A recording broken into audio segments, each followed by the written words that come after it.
Budget से पहले PM Modi का पार्लियामेंट के बाहर संबोधन, कहा जितना लड़ना था लड़ लिया। आज से संसद का बजट सत्र शुरू हो रहा है। वित्त मंत्री निर्मला सीतारमण सदन में आर्थिक सर्वेक्षण रखेंगी। सदन की कार्यवाही शुरू होने से पहले प्रधानमंत्री नरेंद्र मोदी मीडिया को संबोधित कर रहे हैं।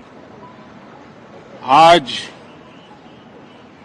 सावन का पहला सोमवार है। इस पवित्र दिवस पर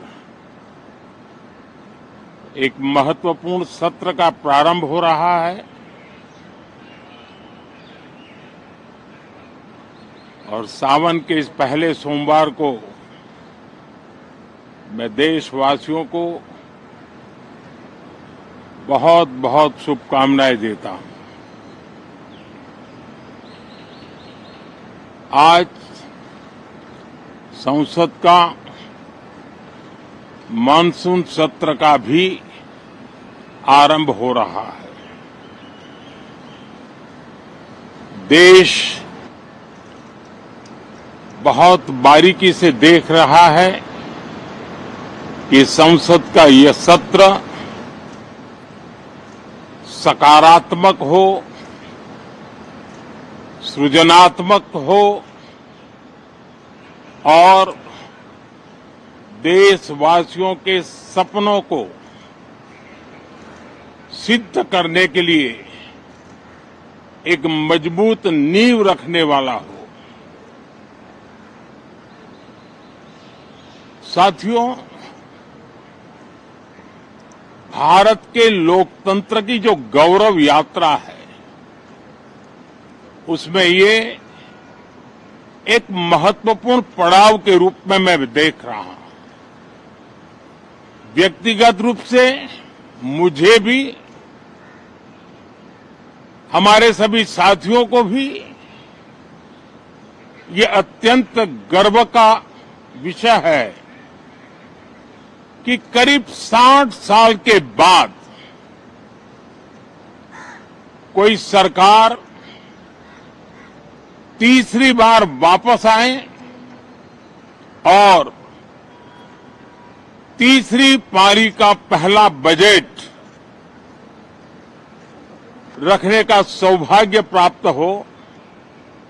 ये भारत के लोकतंत्र की गौरव यात्रा की अत्यंत गरिमापूर्ण घटना के रूप में देश इसे देख रहा है। ये बजट सत्र है। मैं देशवासियों को जो गारंटी देता रहा हूं, क्रमशः रूप से उन गारंटियों को जमीन पर उतारना, इस लक्ष्य को लेकर के हम आगे बढ़ रहे हैं। ये बजट अमृतकाल का एक महत्वपूर्ण बजट है। हमें 5 साल का जो अवसर मिला है, आज का बजट हमारे उन 5 साल के कार्य की दिशा भी तय करेगा और ये बजट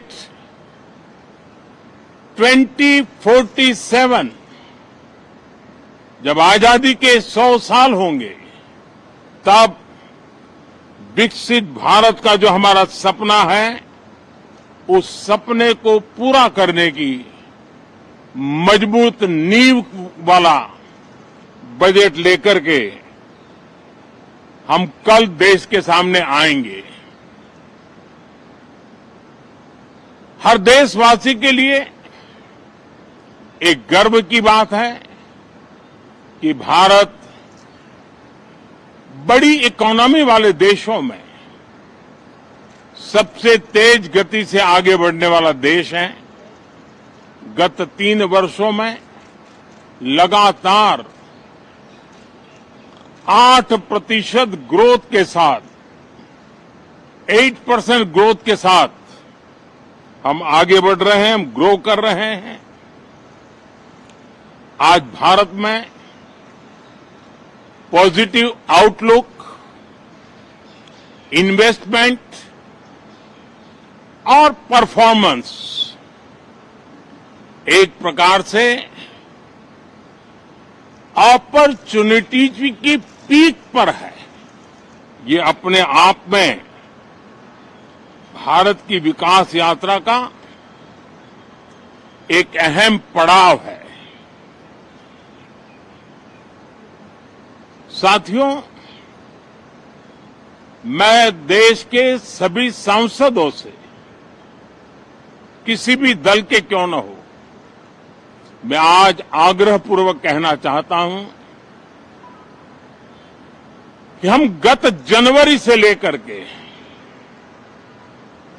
हम लोगों के पास जितना सामर्थ्य था, उस सामर्थ्य को लेकर के जितनी लड़ाई लड़नी थी लड़ ली। जनता को जो बात बतानी थी बता दी।